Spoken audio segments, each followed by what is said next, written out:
Faut-il vendre plus cher pour dégager des marges plus importantes?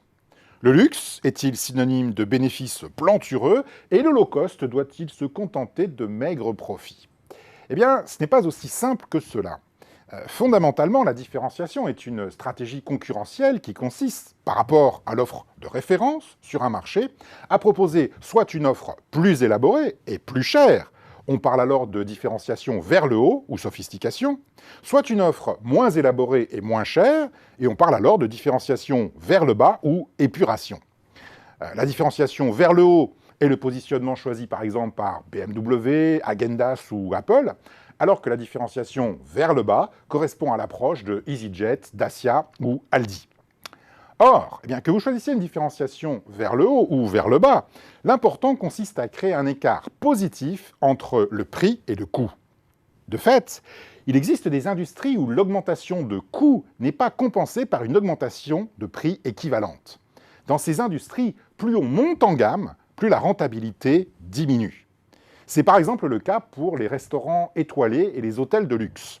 Aucun palace n'est aussi rentable qu'un hôtel Ibis.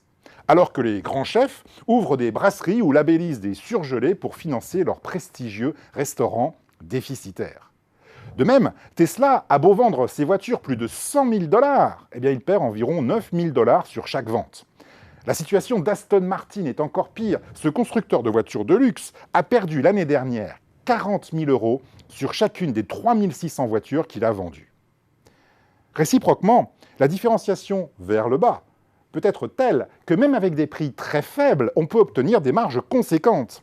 Savez-vous par exemple que Renault gagne bien plus d'argent sur une Dacia à 8 000 € que sur une Mégane à 22 000 €?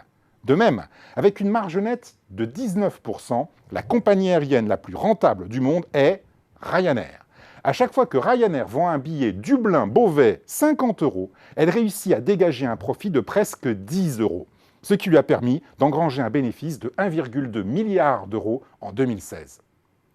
En fait, tout le secret de la différenciation consiste à baisser les coûts plus que les prix, ou réciproquement, à augmenter les prix plus que les coûts.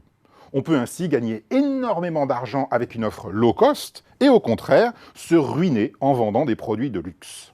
Vous l'avez certainement remarqué, nous avons en Europe deux espèces de milliardaires. D'un côté, bien sûr, il y a les milliardaires du luxe, comme Bernard Arnault avec LVMH, François Pinault avec Kering ou les frères Wertheimer avec Chanel.